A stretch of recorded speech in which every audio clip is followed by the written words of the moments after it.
Hello, everybody, and welcome to Best of Three, an esports podcast by Organized Gaming. I am Mike. Hey, I'm Alex, KrispyKim.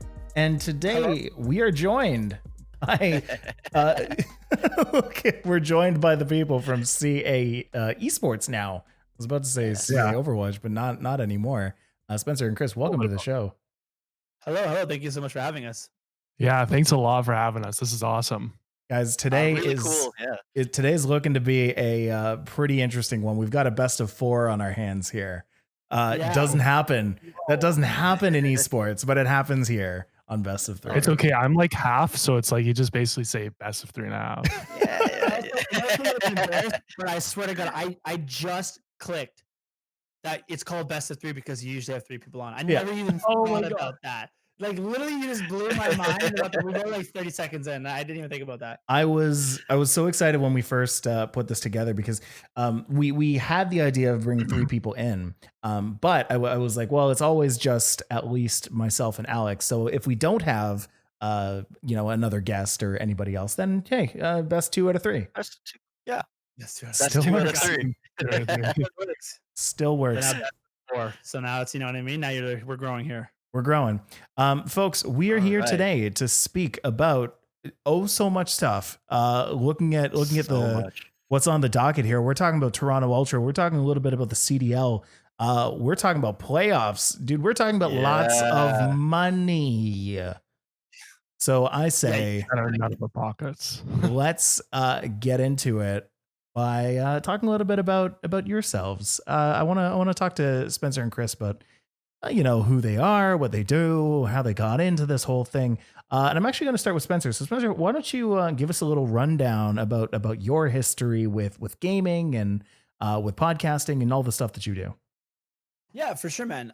So I guess like my first sort of introduction to the gaming was, I remember I was in an economics class at Western University. That's what I did. And my econometrics teacher decided to run like a little econ of sports. So it was like a sports analytic course, which obviously I was super into. And then the final semester was an esports analytics section of it. Now, if you guys are in the Dota scene, which actually, Alex, you might know who he is, but Nahaz was actually my professor. So at the time, I didn't even know like what that meant, right? Like I was a big StarCraft 2 fan. Like I knew Huck. Yes, right. He was your professor at school. Oh, I didn't even know he was a professor or anything. Yeah, he used to teach like he was our econometrics and like financial economics professor. Oh wow. So he obviously was like, I do this esports thing, and I was like, okay, cool. Like, I mean, I played a lot of gaming at that point. I was really into Rainbow Six Siege, but never really into Dota. So like, I didn't know the brand. And then the more I like looked into it, I was like, oh, this is actually pretty cool. And I think he actually like that was his last year at Western. So he ran that course, and he was like, yeah, like I'm doing like the Dota stuff full time. And I was like, wait, you can do that? Because I knew he did okay at Western. You know what I mean? Like as a professor, I was like, you're giving that up to do some Dota 2 stuff. So that really got me into it when I started to realize, oh, you can actually do a career out of this. And it just got me into like the analytical side. So then I went to Durham College, and we helped sort of put together their RFP for the esports arena. Wow. I did some stuff with them that, on that team, and then obviously like that took off. And you guys have had other people on the show there. They continually do that. That's still one of my like favorite things to be a part of.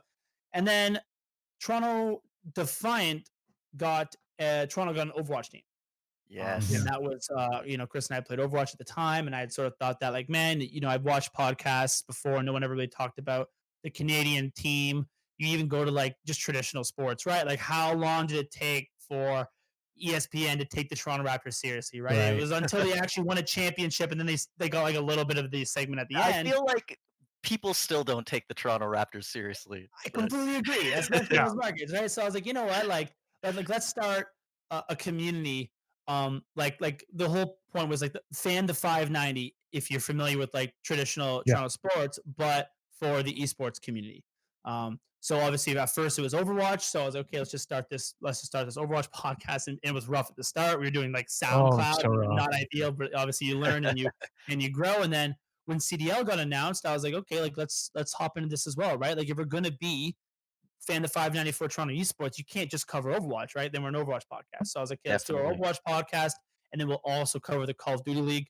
It just took us a little bit longer to get that started because I just had I never followed Call of Duty before, and I didn't want to get on when the season started and just completely, not spit know what hot you're air, talking about. right? Yeah. Like, yeah, like I always wanted to not. I tell Chris, I was like, I don't want to be a guy on Reddit with a mic, right? Like I always want to like take this seriously, rewatch the games, talk to people in the industry, like get their perspectives, and like actually try to give it a fair shake. And Mm. just when the league first started, I wasn't in that position, so we spent some time behind the scenes, tried to learn about the game as much as possible, and then a few months ago, finally decided to do the ultra stuff. And I mean, what great timing because we've been killing it since. I'm not saying there's a correlation, Uh, but I've put two and two together. Toot that Hey, horn. that hard work and research pays off, right? Yep. Yeah, exactly. And then they win yeah. a championship with their home series. So you absolutely love to see it. But yeah, that's sort of my long-winded explanation. So I love it. Yeah, All right, and so let's move on to Kris. Kris, tell us a little bit Yeah. about your history.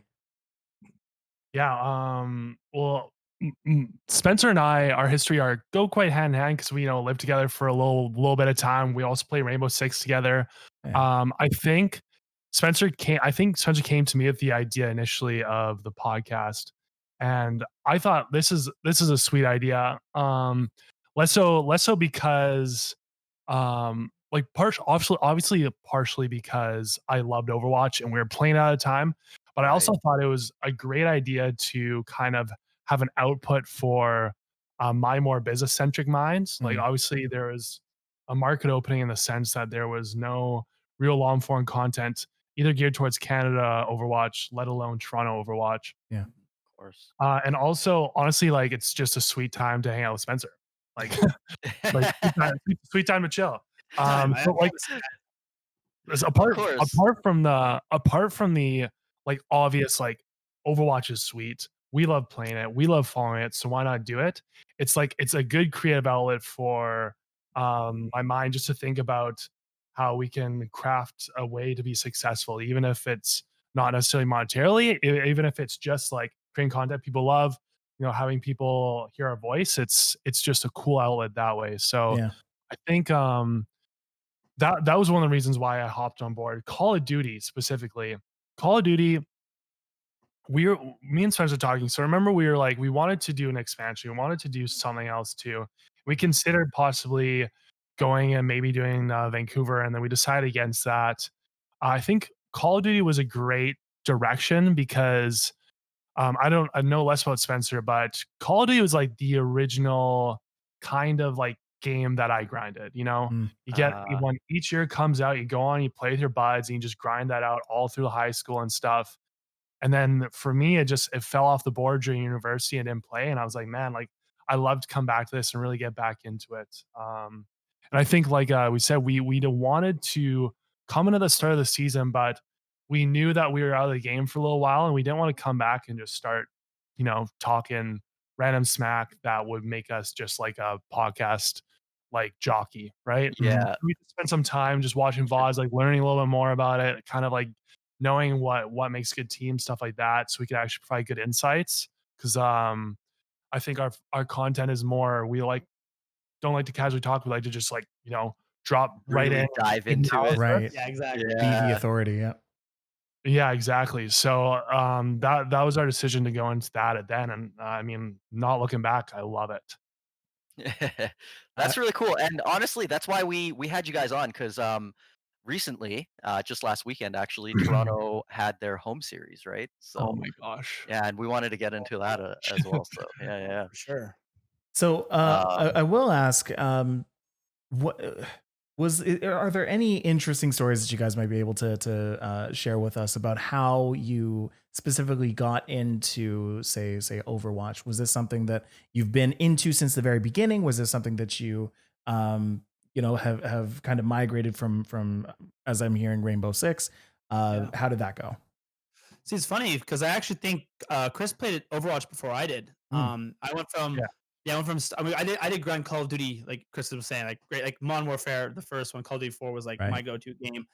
Transition to StarCraft 2, then Rainbow Six Siege, or actually Last of Us was in between that. And then I fell into the Fortnite fandom, and I had a great time doing that. And then a couple of my friends, in fact, all of my friends, like, dude, we're playing this sweet game in Overwatch. You got to check it out. This was like late 2017. Like it had already been a game, like early 2018, like before Brigida, but right around that point. Like I caught the end of Dive. And all my friends like, you got to try it. So they were playing for a couple months, and I was always left out playing Fortnite solos, feeling all sad. And then I finally get the game, and it was like as soon as I got the game, everybody stopped playing, and I was like, okay, great. Like, thanks a lot, guys. Like, spend $60 on this game, everyone hops off. Wow. But I Wow. stayed on because I Yeah. feel like, you know what, maybe not for me, but I feel like Overwatch is one of those games that once you find your hero, then you're in. You're hooked. Mhm. It's the people who mess around with a couple heroes and none of them really fit their play style, and then they get off, and I understand why that's frustrating. But once I found Diva, but the time was completely broken, but it is what it is. But I Yeah. love that fast-paced play style. Like, I was like, oh, this is a kind of game that you can't get anywhere else. And with Overwatch, there's 28 characters. It's like 28 different games. Yeah. Like when you go to Overwatch and you play Diva, and you go into Overwatch and you play Reinhardt, and then you play McCree, and then you play Moira, you're playing a different game every single time. And that's truly what I love about the game. Yeah, and obviously we're pumping Overwatch's tires a lot too right now. But I think when it comes to like storylines about coming and doing like ultra stuff and content, it is pure nostalgia, right? Mm. You know, it is absolute nostalgia. Like, I don't know, you guys probably had the same times where you're literally like after school, you book it back home to like your buddy's like nearest spot, and you just hop on and you're playing around the TV for like hours on end just for you. You know, the loser has to sit out. He has to wait for like Not he enough has to wait for- controllers. Yeah. Yeah, exactly. So it's like when you like come back and you restart this and you redo this, it like kind of almost brings that nostalgia, which is like one of the reasons why it's so easy to just put time into this, you know? Absolutely. Yeah, no, those games for me, I'm just thinking back, high school, university were big times for just finishing school, booking it over to a friend's place. What games were there? Smash, it was Dota for sure. World of Warcraft, StarCraft 2, university, absolutely. I was all in on StarCraft 2. I ruined my post-secondary career because of StarCraft 2. Yeah, I'll say the biggest benefit of my life is that StarCraft 2 came out when I was in grade 12. Because if it had came out when I was in university, I would have been in the same boat. I'm 1 year older, and that's exactly what happened. Exactly. Jeez. Oh, man, but it was a fun time. What were your childhood games that you I mean, okay, I'm obviously Dota has been a lifelong game for me, and honestly, I don't know if I'm ever going to be able to kick the habit. it's in my veins, and I don't know Good for if you I'll for ever get sticking out, with it. That takes commitment. Yeah, I got Dota, and then Smash. Smash is another one. I played a lot of Smash 64. Oh yeah, nice. You honestly, play like too much Smash 64. Like you're better than a person should be. Is this an intervention? Is this actually an intervention right now? Alex, I need you to take a seat right Alex there. turns around and there's like a banner in the back. I was like, wait a minute, what? Chris Hansen sitting on the chair behind you. I don't know if that's intervention, but oh man, that's something else. Something else. That's show. We're good though. Oh man, and then like really in like close to high school, university, it was a lot of drinking and a lot of Halo. And it wasn't even like we weren't playing well. We were really drunk and just playing a lot of Halo. So we lost a lot, and we had typically like way more than 4 people. So like we had to rotate and stuff like that, and it was just it was really just drinking. So sure.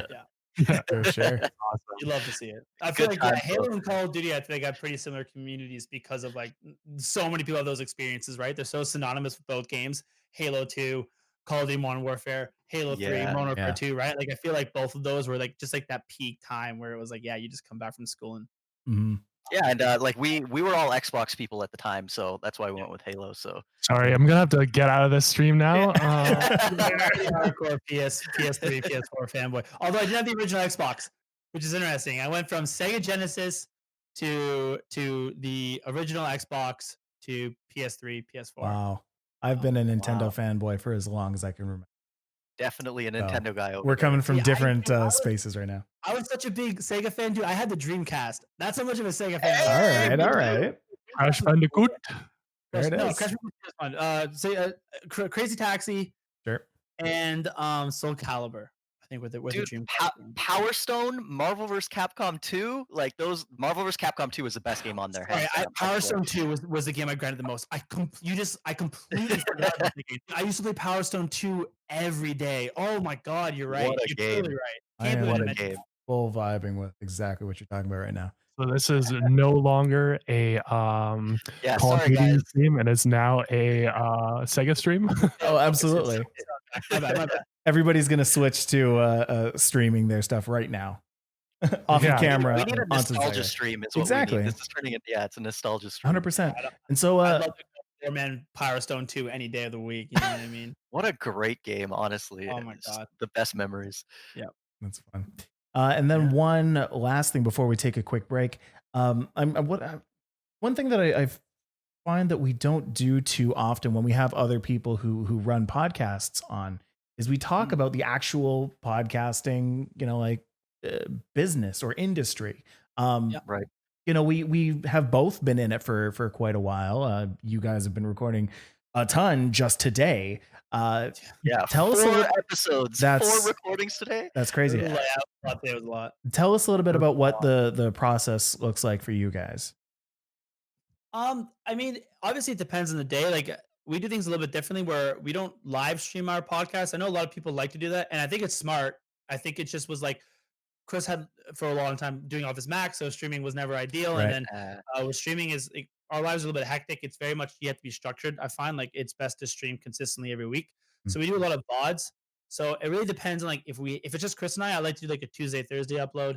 If we have somebody on, obviously that will change things. Like you guys will find out later this episode who we had on today. That's why we were recording so much. But it really is like obviously you watch the games. I like to make notes while I watch. I think Kris does the same. If there's any particular thing I want to go back and watch, like a map, I'll watch the VODs. And then we just like sort of structured, okay, here's how we're going to talk about it. And then we hop on and we just sort of break it down and then we upload the audio afterwards to like Spotify, Apple Podcasts, all that sort of stuff. And then we usually do the VODs to YouTube. That's been a big thing for us for a while. We actually were doing the VODs to YouTube before we were doing the Spotify stuff, which ideally we had just done all of them like when we first started. I think that was a bit of like my lack of knowledge was, let's just do YouTube. And without realizing how important it truly is to have that like Spotify, Apple Podcast presence. Right. So if it was like, hey, I could tell myself a year ago, it was like, hey, don't do SoundCloud. Right. Pay the $150, get the RSS feed, whatever it costs, and do Spotify, do Apple Podcasts, and then also do YouTube. I think that was one of the things that I would have. That was a lesson in hindsight, and like just to obviously touch more on like our style. Obviously, like I said, we don't do a lot of conversational. We more just like deep analysis, and I figure like I like that style for us at least because if we're looking at like our typical listener, somebody who wants to is listening to Overwatch podcasts and trying to find content. If they're looking to listen to like general conversation, why aren't they going to like Plat Chat, which is, all the biggest announcers just talking, just chatting and talking stuff. So I feel like our value add is an analysis. If we start building up more of a following kind of like you guys and get to the point where people are cool with us just chatting too, like I'm totally down for that. But I think right now, like you said, our value add is just that, like cut to the chase, just hard and real talk about the teams that we cover. And obviously, and my last takes out something that you brought up. Sorry, go ahead. Go ahead. My last point. This is exactly how you treat people. You're right, Mike. The whole time you were correct. I can see in his face. He's so smug. I'm just kidding. My last point would be another reason why we did like more concise content, 20 minutes, 25, 15 is I feel like it just does better on YouTube. Like an hour and 20 minute long video, because we did start off on YouTube. It's one of the reasons why we try to keep more concise. Like, who really wants to listen to me talk for an hour and 15 minutes on a YouTube video when you can kind of get the like I can break it down in a more concise, more constructive manner in like 20 minutes, just save you all the filler stuff. Like, I mean, I sit there and talk about my day, but at the same time, like if you're a Defiant fan, you want to hear about the Defiant. So we just give you with the content that you want. And so something that you brought up earlier is like nobody's talking about the Canadian teams, right? They're like sort of the like overlooked teams. So the analysis is not there for maybe some of the teams that people don't want to talk about, and that's where you guys can come in, right? 100%. Yeah. It was the easy market play. Hey, if I wanna find out information on like Toronto Defiant or Ultra, like you guys are the ones that I go to, right? You guys have that deep analysis. You guys have it also. You love to see it. Thank you. That was always the plan. Like I said, it was just like, man, like we have some great figureheads in Toronto. Like you guys did the stuff with like Richard with Alpha Flight, right? Like, and I was sort of just like I wanted to do like the podcast that just focused on like I said, fan the 590. Like just talk Toronto esports, all day, all night. Off season, we usually have other content creators who are like Canadian and based out of Toronto, try to hype them up as well. So that's something we also plan on doing this off season as well. So I'm super excited. Yeah. Yeah. And with that, let's take a quick break. When we come back, we're going to be talking about the CDL. We're going to be talking about the home series. Got a lot to talk about, so let's get right to that break.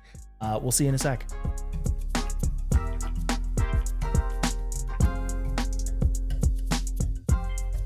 Oh man, I missed that. EGLX was a great time. Always a great time. It's where we met you guys, right? Yeah, definitely. In person, it was like I'd love to like have like I brought it back just now. Welcome back to Best of 3. I like this conversation. Let's keep it going. Keep talking. Keep talking. Keep talking. Oh, yeah, I was like EGLX. Like once Corona isn't a thing anymore, I love to have a thing where we just like after a day night EGLX, we like all the content creators from like Toronto side just like get together and just like have a couple beers and like hang out. That's so sweet. Like I'm like that's the one thing that sucks. Like how much has popped off in the middle of Corona. Like I've always like wanted to see everybody, all you guys, in like IRL. Yeah, it just is unfortunate that we can't right now. But I'm looking forward to like the day everybody can. Yeah, and I don't want to put it. I'm sure you guys are going to speak about this, but I don't want to put a sour note on what was such an incredible weekend for the Toronto Ultra. Like, truly was the Cinderella story. Like I was talking earlier to our guest, who is yet to be named, but I was like, probably the greatest, Toronto esports moment, of all time that we've seen, sort of, right? Like in terms of like for Toronto specifically, like what an incredible to win a major championship at your own home series. And I was like, but to secure top 8. So not even just did you win it, because that's impressive. It was to get into the winners bracket, which was a huge deal. Secure yourself, like I think top 8 guarantees himself 150 grand. I forget what the exact numbers, but it's a lot of money. And I was like, man, imagine if that was in person. Right. Imagine the amount of content the Ultra would have. That dude, we all know what Toronto fans would have been like. The roof would have gone off that place, and that would have been something you would have seen on CDL, like for like the gone down next year. Yeah, it would have been so incredible. I know what Toronto fans like, and if that thing had happened at home, it would have been insane. And like it truly was like this like Cinderella like story fairy tale ending. And I was like, man, I don't want to say you'll never see it again, but it truly was like a once in a few years moments, especially for it to happen to Toronto during their homestand. I was like, COVID, man. Yeah, exactly. There's another timeline out there, dude, where we're all just pumped at that homestand, and it happens at home, but it is what it is. I would have Spencer and I were here's where we were. We were catching Pokemon. We're doing Pokemon Go all weekend. We were sitting at Union Station, hooked up on the ground to a plug-in charger, Union Station, middle of Toronto.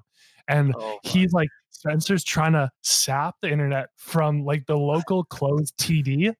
And we're just like looking at a lot of things like, okay, here's the go. Like, let's watch it. And everybody else walking by is like, who are these two crazy people? Like with Pokemon Go out watching it. When Toronto popped off and we won, like Kris and I were up in the air and we're like giving each other high fives and we're like, oh my gosh. Like they had lures going and we were catching. And obviously I couldn't miss the whole series, so we were just doing both worlds. Yeah, I mean, unfortunately, I had some family issues come up, and like I'm in Vancouver right now, actually. So if you notice, I'm in a little bit of a different space. So I'm in Vancouver, and I honestly haven't been on the internet for like 4 or 5 days or something like that. And for those of you who aren't currently watching the video version, Alex does have a full beard. Oh yeah, it's gray. He looks like 15 years older. When we started the call, he said, "What is Discord? What year is this?" Yeah, exactly. Where am I? So yeah, I've been off the internet and I missed the entire series. I missed it all, and that's why I had to have you guys on. And I need you guys to fill me in what happened. Yeah. Man, we'll be sitting here for another couple hours if you want. I mean, if you wanted to give us like a quick little breakdown, dude, it was incredible. Basically what happened was he played OGLA, which should have been an easy win, but they recently got 2 new players and they became a really, really good team. And it was like such an intense matchup. I believe it went to map 5. And again, it was a Cammy on our team who's just been slowly becoming one of the most improved players, I think, in the entire CDL. But especially his Search and Destroy was incredible. And he was putting up like 15-4 on Search. And then their best player Draws that was also going head to head. He was like 14-5. Like it was clearly 2 players just putting the teams on their back, trying to get into that top 4, that top 8 position for champs. Yeah. And then it comes down as 1v1. Cammy wins it. Extremely exciting. So we beat them, and we go into the Chicago Huntsmen. This is where like a lot of the controversy, which you guys might have heard about, stems from. Basically, we dropped the first two maps, even though the search and destroy was incredibly close. It was a map 11 that Chicago squeaked out. Mhm. So you're down 0-2, and we actually get the reverse sweep. Wow. The only like asterisk that kind of goes there is we win map 3, no problem. It was close, but it was like a legit win. Map Yeah. 4, one of their players actually legs out, Pristini. Now in Overwatch, they have a pause system. So if a player legs out, you can just pause the match, wait for them to come back, and then restart it exactly where it was with the player now in the match. Call of Duty doesn't have that. They put the onus on and I don't think it's Call of Duty League. It's whoever was in charge of that, but it's on the player essentially for having like poor internet. So Pristine legs out, and you just have to continue the match. And then obviously, obviously we win it easily. Like it's like 250 to 40. Because it's 5v4. Yeah, you're down a player. Oh, 100%. And it's super unfortunate. And then we come back in map 5, search and destroy, and win. And then get the reverse sweep. So it technically was a 2-2. Obviously, I would have loved to have seen it play out because it does, like, you know, there is an asterisk there. But either way, it was 2-2, and I think it was one of those situations where, like, it's a worldwide pandemic, man. Like, nobody thinks online's the best solution here, but like, I think the CEO is trying to do the best what they, exactly right. Like, what's your other solution? So, that was unfortunate. So that's where like the controversy stems from. Then we get into Champ Sunday, and then we go up against the Dallas Empire. And this was one of those games where it was probably the biggest game of the year because if we win the Dallas Empire game, we get to the finals and we secure top 8. And if we lose, we don't. So this was like probably one of the most intense series I've ever seen. Like we win the first hard point, but it's by like 3 points. It was like 250 to 247 on the final break. Like you can see Dallas clicking up to 250. So for those of you who don't know, when you get 250, you win. And every second you hold the point is like a point. So it's like 240, 241, 242, 243. I'm like, oh my God, we're not going to get it. It goes to 247. And then the 3 ultra players break. It's 247, 247. And then we get the kills. And it goes 250, 247. We win that one. Incredibly close. And then actually, Kris, was it Ultra won the search and destroy and then lost the domination, correct? On which one? It was on Empire, so against Empire. I think we lost. We lost the dom. The search was really close. Domination we lose, and I think we win again map 4 with another like 250 to 240. Wow! We just squeak it out, so it was incredibly close. Yes, and then finally, it was. Yeah, it was really good. And then finally we play FaZe, and which was like one of the best matches of Call of Duty of the entire year. We win that one. So that's crazy. It looks like like some of the powerhouses from earlier in the season have stayed powerhouses, and then like it looks like some of the like sort of teams that were doing not so well have like sort of put it together a little bit and show sort of these shining moments that they have. Yeah, for sure. I think Toronto Ultra, like, so what did we hit? Like in the we're in 7th place in the league, is that correct? Yeah, we got top because we won. We got top 7. Wow, which is kind of a big deal because now we play London as opposed to New York, and this like London's a good team, no disrespect. Yes, you could argue New York's better. You'd probably win that argument. At the very least, like how they performing since Mac joined the team, so it is actually a pretty big deal to get that matchup. Still a tough one. Like we still got to prep, but Also, just to I think also just to comment on the thing as in total, Toronto Ultra in general. One thing that was absolutely amazing about Toronto Ultra is that every single player at different points of the tournament performed.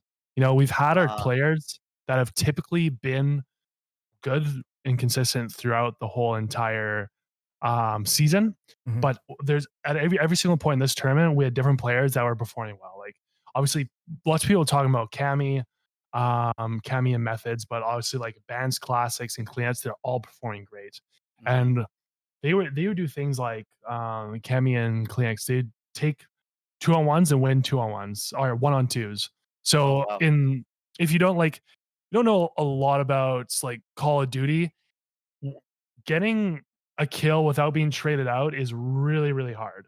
Because obviously the fundamental tactics is basically like you want to make sure that if you're working with somebody, if they get killed, you're there to like kill the other person because time to kill is so fast, right? Right.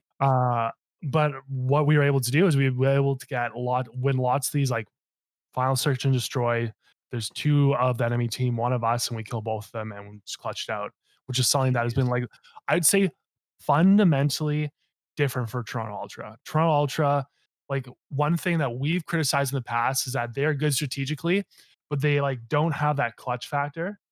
Right. And really Okay. towards the late season, they've had just a heck of a clutch factor. Yeah. So you think that's the big difference, the game changer? I personally, I think that that is the game changer between like early season and late season specifically, and then like even more so in this tournament. Yeah, like to put things in perspective, the match versus Atlanta was literally a map 5 round 11. It was whoever wins this map wins the entire event, and it comes down to methods on a 1v2. And like methods is Oh, a little man. bit notorious for, if you guys, and it's part of his reputation. He'll be one to admit it. You know, it has a bit of a synonymous with like choking some pretty key 1v1s at different points throughout his Mhm. career. I think it was just so important, and so like, again, just adds to this storyline that methods was the one to take the 1v2 and actually clutch up for his team and get like Cammy and Kleenex their first championship.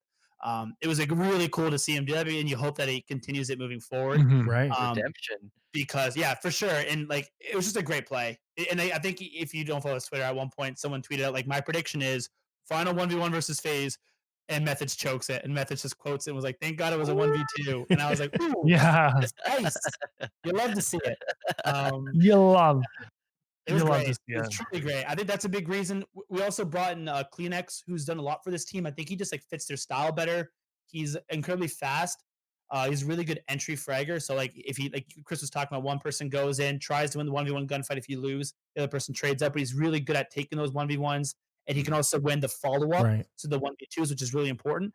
I think we have like a 73% map win rate since Kleenex came into the lineup. It's something crazy like that. Oh, wow. And that's not like, it's not just like, oh man, every game you watch, it's Kleenex, but it's not, right? The team as a whole performs well, but there's a very clear impact that somebody like that with that skill set made that I think really just rounded out this roster as a whole. And you've seen it pay dividends from then on.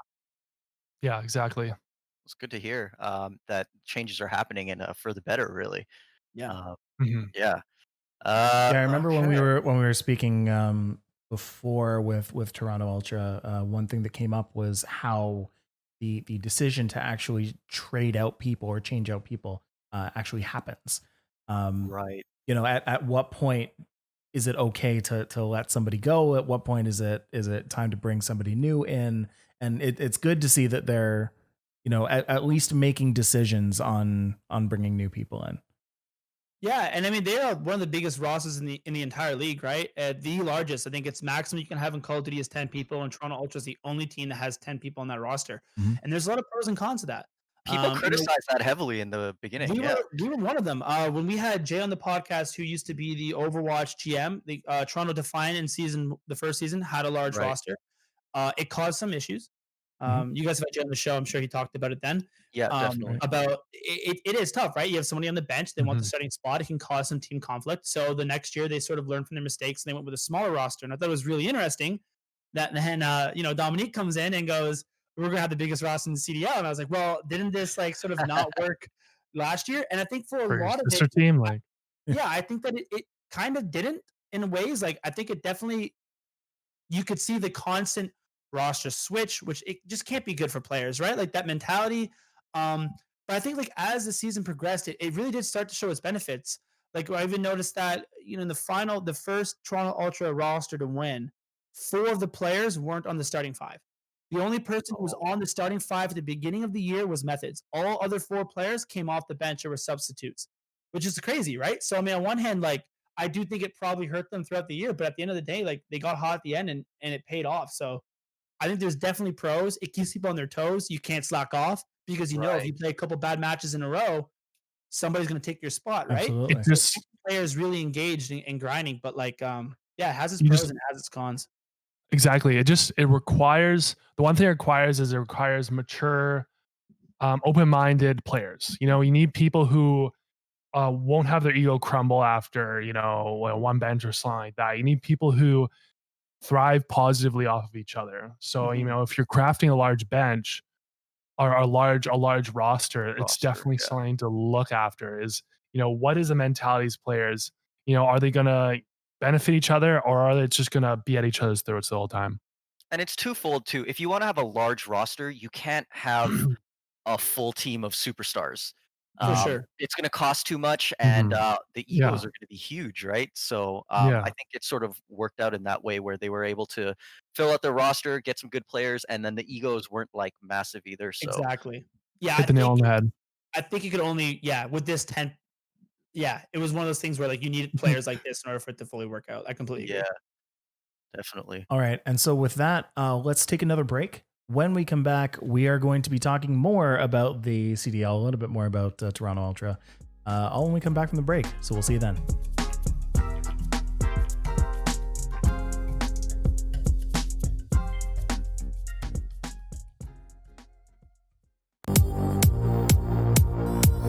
Major Maniac methods. Who's gonna clutch it? He's just gonna stick it. He's just gonna hop on it. Will Major Maniac get the check? So why not? Will Major Maniac get the check? The diffuse is through. He doesn't check it. Method sticks it. One of these rounds.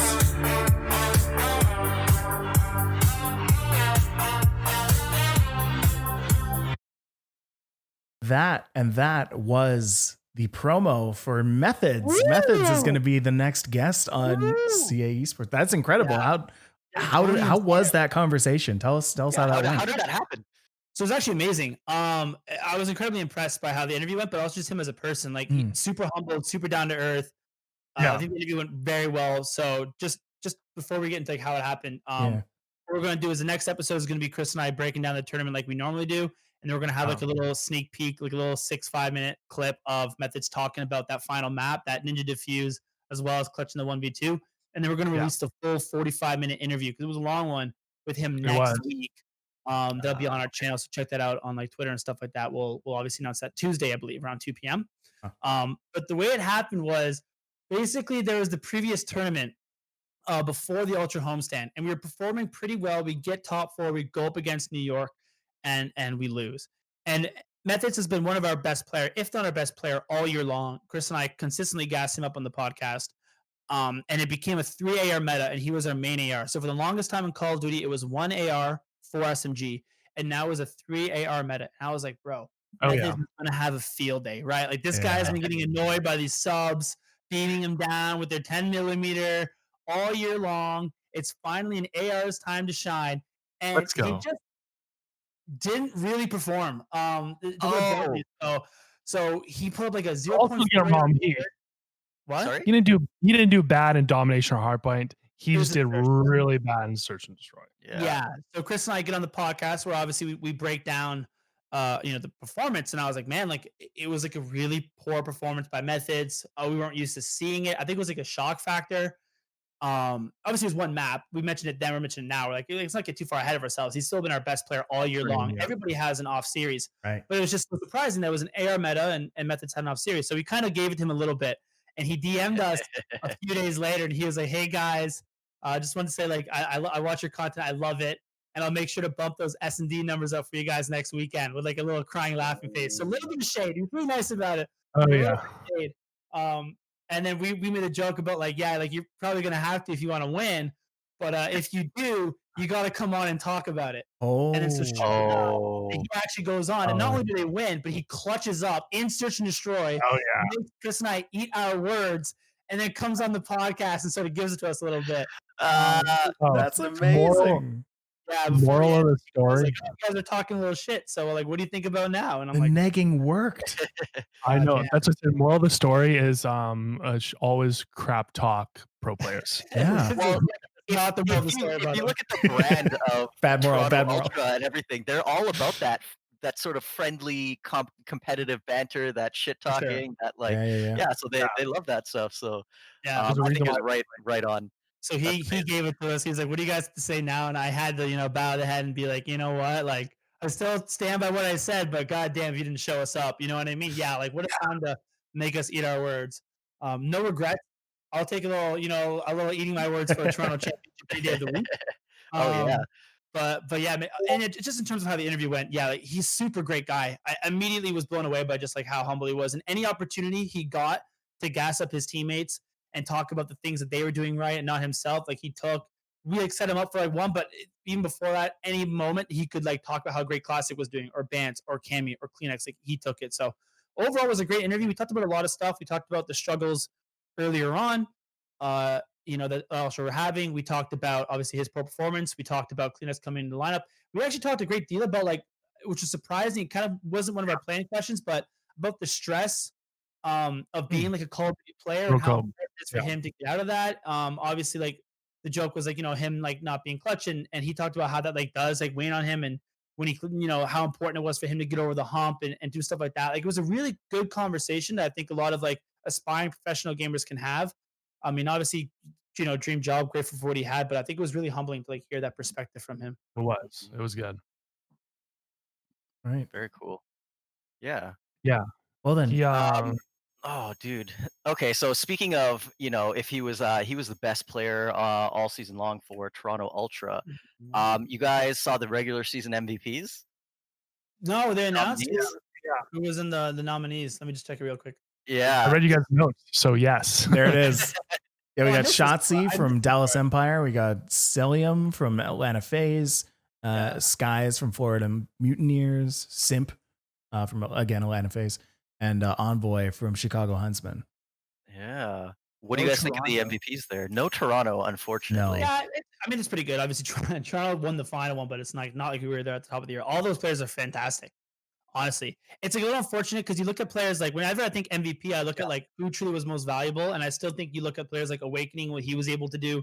I mean, who do they have there? Skies is a fantastic player, but like Awakening coming in, I think was really that moment that team sort of turned it around and started winning chips.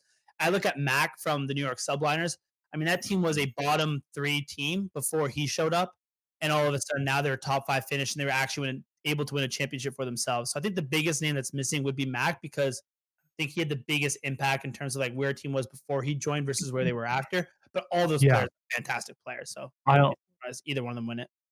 I'll if I were to like pick somebody that I think would and should win MVP, I think Celium.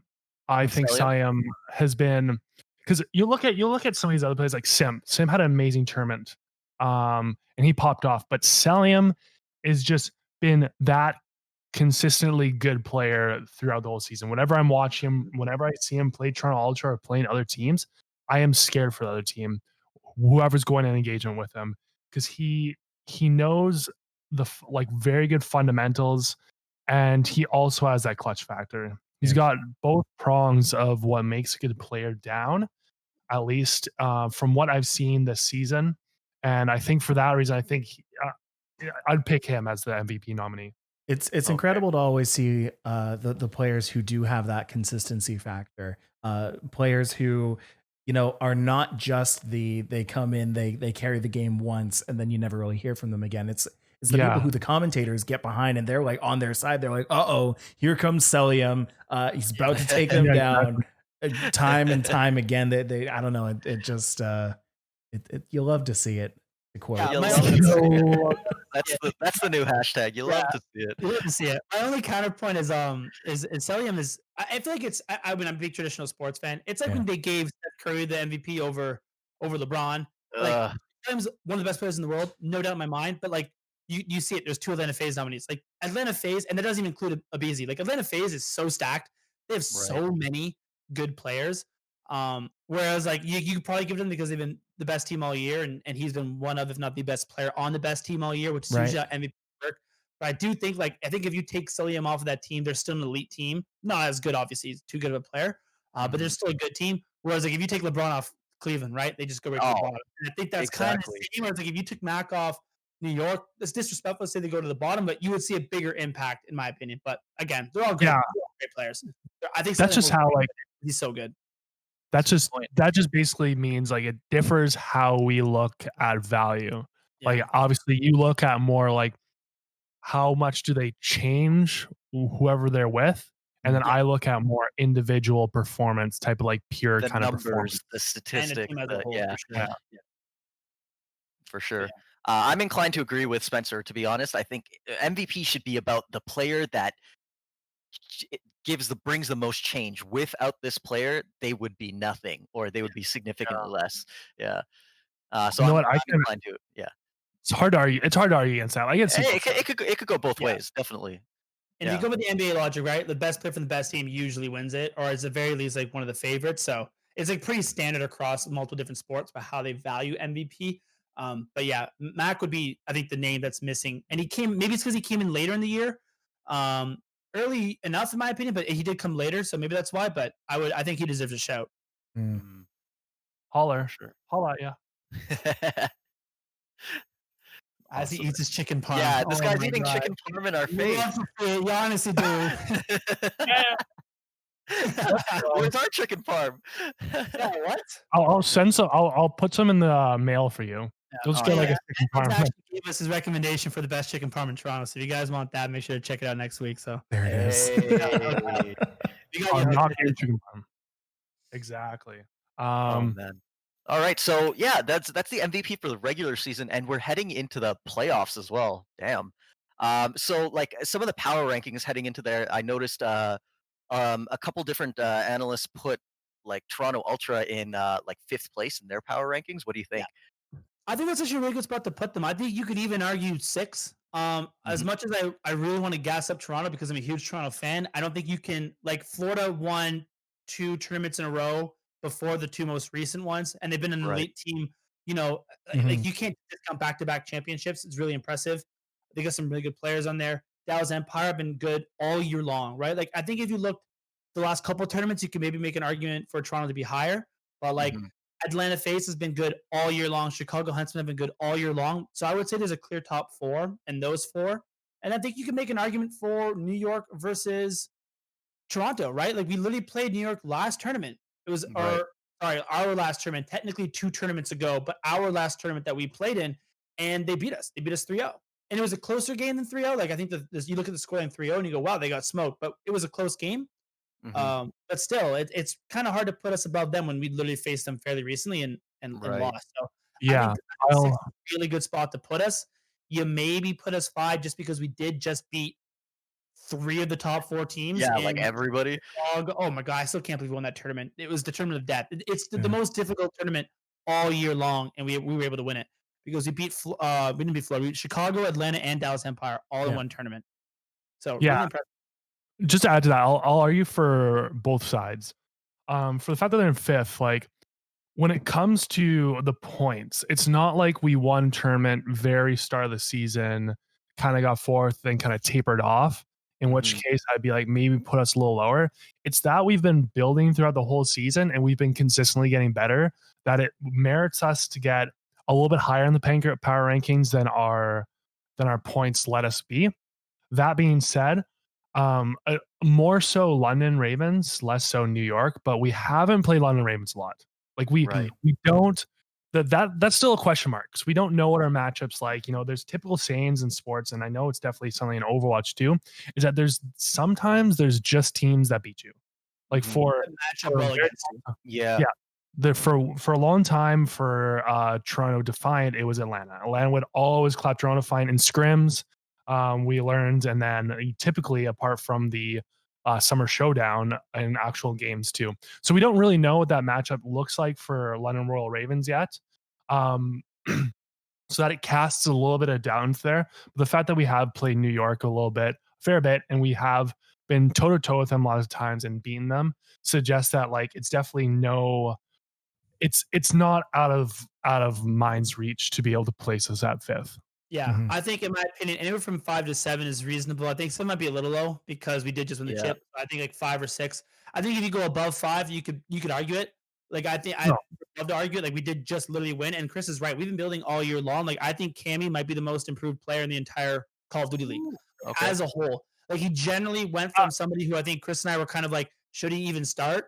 To now he's putting up a 1.35 KD in Search and Destroy, and 1.2 I think as the tournament as a whole in the biggest tournament of the year. Wow. Like he had such an impressive glow up as the seasons progress, and it's something you've slowly been seeing. So if Candy can keep this up, and you're looking at a potential like MVP of the champs, if Toronto really goes on a run here and he shows up the way he has. So I think there's an argument to be made that you could maybe put us in that top 4, but I think the smart play would be like number 5.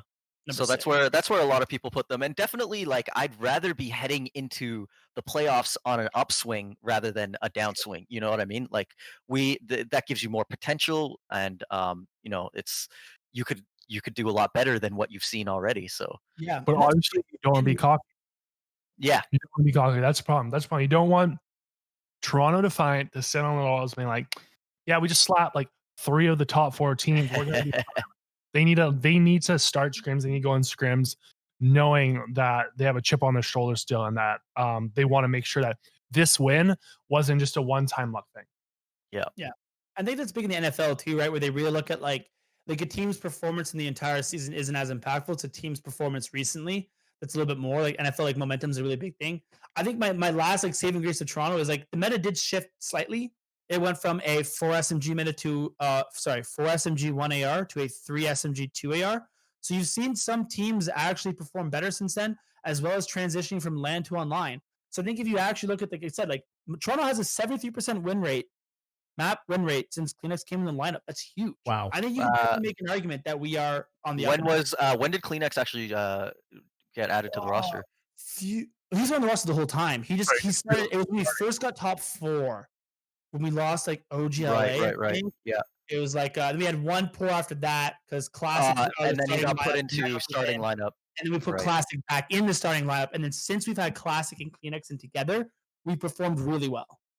Right. There's some synergies there. Don't know what they are. There's so much stuff that happens behind the scene. You know, like whenever I'm chatting about like a player, talking smack or praising them, it's so hard to like really like know what's going on. You know, some people could have had a bad day during the tournament. Like somebody could have broken up with their girlfriend, and like there's these like weird things that happen in the background. It's hard to tell. So I mean, like when you have somebody like Classic and the bands who are not traditionally performing well and might have performed better, they still, from our understanding, provide value in certain ways that is harder to read than just KD. Yeah. And you never know about calls and stuff. You're like, oh man, that player made a really bad play. But when you like listen into their teams afterwards, someone else had been like, hey, you should do this. And they just followed orders, right? So on your hand, you're like, that was a poor play. But in reality, it was a poor call from somebody else and you're criticizing the wrong person. In-game leader. Yeah. Yeah. And Call of Duty especially was one of those games. I feel like it's a game that's like pretty easy to be good at and very hard to be great at. Like Call of Duty, like I'm still to this day really surprised at all the nuances that go into Call of Duty to make a team great. Like you can't just look at KD. And Methods talks about this a lot with Classic too, where he's like, yeah, Classic's KD wasn't the best, but he had multiple 1v2 trades out, like 2v1 trade outs that were like the reason we were able to break certain hills that like led to us winning. So maybe he wasn't winning his gunfights previously, but that like 2v1 is absolutely worth it. And you see that throughout. And it's something that like you kind of miss if you're not like watching the mini map or you're not watching that too. That's another thing. If you want to really understand Call of Duty, you got to watch the mini map. You don't watch the POVs. Like if you're a casual fan, watch the POVs. But like the rotations and the spawns are such an important aspect of it. Well, it moves so quickly that, and like you're only able to see so much on there, right? So I noticed that too as well, watching some Call of Duty. So yeah. No, for sure. Exactly. For sure. You gotta wait. If you're keeping your eyes peeled for anything, if you're watching, you keep your eyes peeled for watching POVs. Keep your eyes peeled for 1v2 wins, like kills without trades. Yeah. And like spawn rotations. Mm-hmm. Because there's lots of favorable spawns in Call of Duty. There's spawns that that are better than the other ones. So you'll see players trade out and play to take spawn control. And sightline control too. Sightline control is massive as well. So those are types of things like it's funny because I'm just transitioning, but it's funny because when we like start watching, we start this podcast, I initially was like, oh yeah, we'll just watch and like we'll chat about it after. Right. But now it's like it is more of a chore to actually watch these games. Like I pop over my Google Drive, launch a doc, and I'm like, type. Oh, I saw this. Like pause. Okay, type. Yeah. It's like during You've become a journalist about it. Yeah. Yeah. It's like the one thing you feared. Pulling back the curtain a little bit on your like workflow. I like that. We had some people reach out to us and provide us some like pretty cool stats that like that we can look at and like bring. I don't want to say too much. I don't know how much you can say, but we have like access to some stats that we can talk about. That's really cool. So if I want to see like ARKDs and all that sort of stuff, we have like a Google Doc that we have available to us. So all that stuff's really cool. The Call of Duty community has been so welcoming. Like I can't talk about how great it's been to start this podcast. And it was something that I never really thought I would enjoy nearly as much as Overwatch. But like, yeah, now it's like second nature. I'm like, yeah, Call of Duty this weekend. Like Toronto Defiant was playing and we were watching the Ultra game. Now, obviously, top 4 a little bit different, not fair. Not fair, right? Yeah, not fair comparison. A qualifier round versus a top 4 game, but I was stoked. It's a great time. Awesome. Exactly. So, and then yeah, that's sorry. Go ahead. No. Oh. I was going to say, so that's, the playoffs are all happening. I think they start August 19th. Is that right? So August 19th First and round, the first round that is on YouTube. So they have, I think Call of Duty and Overwatch both have exclusive distribution rights with YouTube, right? So yes, they do. Yeah, they do. Interesting. But what do you guys think about that? Like, that's a whole nother topic. I don't know. I was gonna say I'll try to keep this one quick because Kris and I can sometimes get off track, as you guys can tell. I didn't hate it as much as everybody else. I think it'd be foolish to say. I bet you, obviously, especially Overwatch doing more than Call of Duty. If they were on Twitch, you'd see higher viewership numbers. I think you just would. Call of Duty is pretty synonymous with YouTube, so I actually thought it made a lot of sense for them. And I think you've seen, I think FaZe played Chicago and just a random game. It wasn't for the finals. It was a semifinals matchup.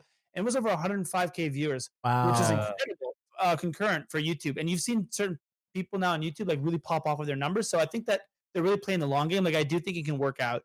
I think your casual players on YouTube way more than they're on Twitch. For anybody to think that Twitch is even in the same stratosphere as YouTube is like kind of just uninformed, right? Yeah, like, in terms it of really is long term. Not like online streaming. Obviously, Twitch is still dominant in terms of their online streaming, but in terms of like video, user acquisition is such a hard thing for tech companies to acquire, right? How do you get somebody who doesn't natively use your app or your website to use your website? YouTube doesn't have that problem. Right. YouTube's UI problem, which is an easier fix than like, how do I get, like my mom doesn't know what Twitch is. My mom knows what YouTube is, right? That is such a hard market for them to break into. How to get my mom on Twitch? It's just like not achievable. It's obviously to niche down on that explanation too. Like obviously YouTube, it's the long play. We had 30 followers. We had 0 followers when we started. You're not expecting to be 100% going full time. It takes a while for the community to switch over, but I think it makes more sense for Call of Duty to be on YouTube than for Overwatch to be on YouTube. I'm not saying it's a bad play at all. I'm just saying that we know that the Overwatch community is a little more like your typical hardcore gamer type of mini gamer focus. And those people are going to be the people who, in my opinion, think and already know about Twitch and know where to go for that. For Call of Duty, it's different. Like I said, there's a lot of casual players. Everybody knows Call of Duty. Yeah. Everyone's played Call of Duty. Yeah. There's that whole generation that was grinding it out like we were talking about when we were kids and then stopped doing that. That like if you like get a good search algorithm on YouTube when they're on YouTube, because they are on YouTube, and they find the Call of Duty League, they can like discover it. It makes so much more sense. The other point too would be I think Call of Duty is a little bit more synonymous with the like geographical model of esports, right? Like, and I don't have any data to back this up. This is purely me going by like anecdotal, but I assume like your average Call of Duty player, Call of Duty fan probably relates a little bit more with traditional sports than maybe a game like Overwatch. So they might be more useful or used to. I might be a poor take. I might have to. You started with Optic and FaZe. That was sort of Call of Duty, so maybe not. But no, but I see where you're going here. Just the demographics and the type of people that are like Overwatch, and definitely Call of Duty. I think you would have more overlap with traditional sports fans. I think that would be true. You might find a Call of Duty person to be more likely to be like, I'm from Toronto. I'm a Toronto Ultra fan, maybe than Overwatch. But even as I'm saying it out loud, I'm starting to be like, maybe that's not true. So. Give me a few days. Maybe like tomorrow or before I start just talking. Well, one thing I will add is that the PC versus console is very different too. Console is a lot more accessible. A 100%. Lot more people have played on consoles rather than PC gaming, right? So yeah. And I actually think that's like a really great. I think that's a great thing for the Call of Duty League as a whole. I think like how many professional esports are actually on console? Yeah, like NBA 2K. Really fighting games, fighting games, right? But you're right. Like in terms of like shooters or like how many profitable ones are on console? Because we all know NBA 2K making money. We all know the fighting game community struggling. easy. Come on. I don't think they're making money. Well, let's say I like the Raptors and their 2K team. I rep Toronto. They're undefeated right now. They're undefeated. They're the best team in the league, hands down. Yeah, we did that day. Yeah, Kris is going a little spicy. That doesn't. That's not what we necessarily think on the podcast. I would love to talk about the Raptors if I had more time. That the 2K league's making money? I love how we both jumped in and we were just like, hey, whoa. Like, if I was NBA, I would like prop up 2K even if it wasn't making money, because that is like an easy like funnel for a demographic that doesn't typically watch traditional sports to come and start liking actual NBA. That's why they do it. The only issue I ever had with the 2K League was I feel like the biggest competitor for the 2K League is the NBA, right? It's sort of like real, like with Overwatch or Call of Duty, I can't watch a real life equivalent. Like personally, like it's a little bit of a tougher sell to be like, hey, do you want to watch this virtual LeBron James when I can watch real LeBron James? Obviously, COVID's been great because there has been NBA. So like the 2K League, and it's great that Toronto's doing a great job at it because I think that would help them grow. But that's always been one of my like concerns about the longevity of it all. But like, dude, Toronto's killing it. You're right. It's like one of the best starts I think ever in the 2K League. And I know a couple of people in the organization broke so many records. They're undefeated. So Shane Talbot's their GM. He's a super great guy. I had a coffee chat with him once. Super great guy. Also former Western alum. So yeah, I don't want to bash him too much here.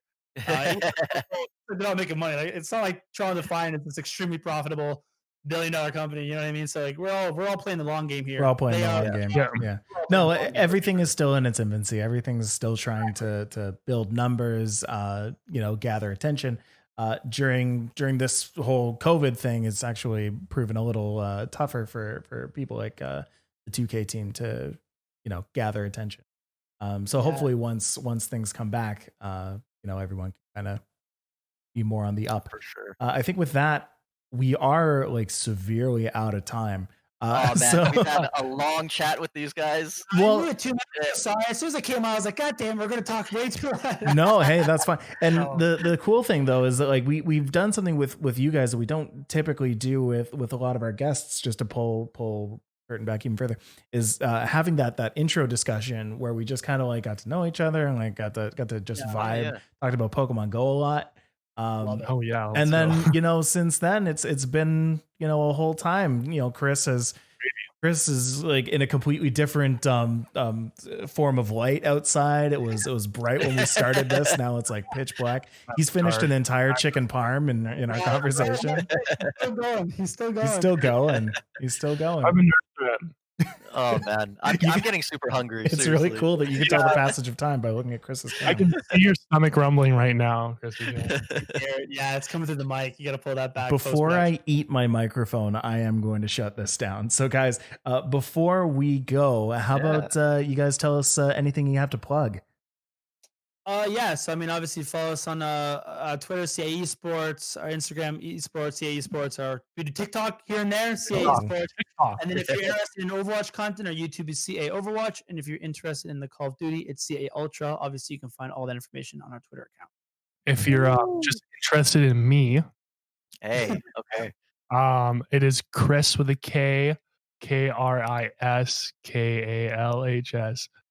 on Twitter. There we go. Yeah. Got it. Chaisson, Chaisson, so thank you. Not going to spell Chaisson for us? You're not going to. Chaisson. That one, so I think I might just play a little bit reserved there. There you go. Alex, you got anything to plug today? What do I have to plug? Hey, a little preview. These will be up for sale soon, but we have our OG masks. There we go. Very nice. So we'll have some cool videos and some photos and stuff dropping for this, and you can catch that probably next week. Yeah. Sweet.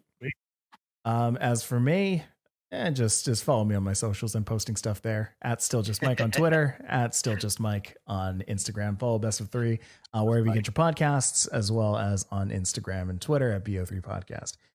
Guys, I want to thank you both for being on the podcast with us today. Thank you guys so much. It was a great talk, and I can't wait to do it again. Yeah, man, we'll do it again for sure. And sorry for going over time. No. Never something to apologize for. Let's keep it going. No, I'm just kidding. Let's get out of here. Encore. 4 more years. All right. Thanks, everybody. We'll talk to you later next time. Bye.